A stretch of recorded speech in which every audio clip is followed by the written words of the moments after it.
In today's video, I'm going to teach you how to set up invoice reminders in QuickBooks Online. This feature is a great way to automate the follow-up process with your clients, ensuring that you get paid on time. Let's dive right in and walk through the process together. First, you'll need to click on the Sign In button to access your QuickBooks Online account. After logging in, you'll be directed to select the version you wish to access. Make sure to choose QuickBooks Online to proceed. This will take you directly to the area we need to work through today. Now enter your credentials, ensure they're correct, and click continue. You're now logged into your account and ready to set up those all-important invoice reminders. Our next step is to navigate to the Transactions tab in QuickBooks. You can find this tab on the left-hand side of your dashboard. Clicking on it will expand a menu where you'll see an option labeled Recurring Transactions. Go ahead and click on that.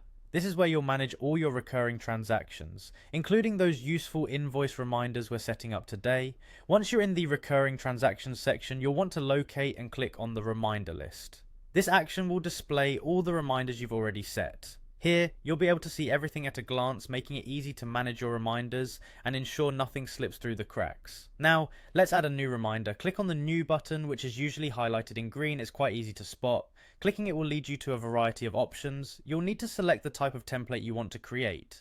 QuickBooks offers several default templates to start from, so select the one that best fits your needs. Once you've made your selection, click on OK to confirm your choice. With your template selected, it's time to personalize it. Begin by adding a template name, something descriptive that will help you identify its purpose at a glance. This makes it easier for you to manage, especially as you add more reminders in the future. Next, input the vendor and any other details necessary for your reminder. These could include due dates, payment terms, and any notes specific to the invoice.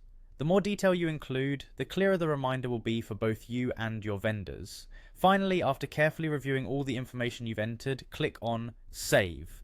This saves your new reminder to QuickBooks, and that's it. You've successfully set up an invoice reminder in QuickBooks Online, streamlining your billing process and improving your cash flow efficiency. By following these steps, you've leveraged QuickBooks Online's powerful tools to minimize the administrative burden and ensure a more predictable cash flow. Thank you for joining me today to learn this valuable task. If you found this helpful, remember to subscribe for more QuickBooks tips and tricks. We'll see you in the next video.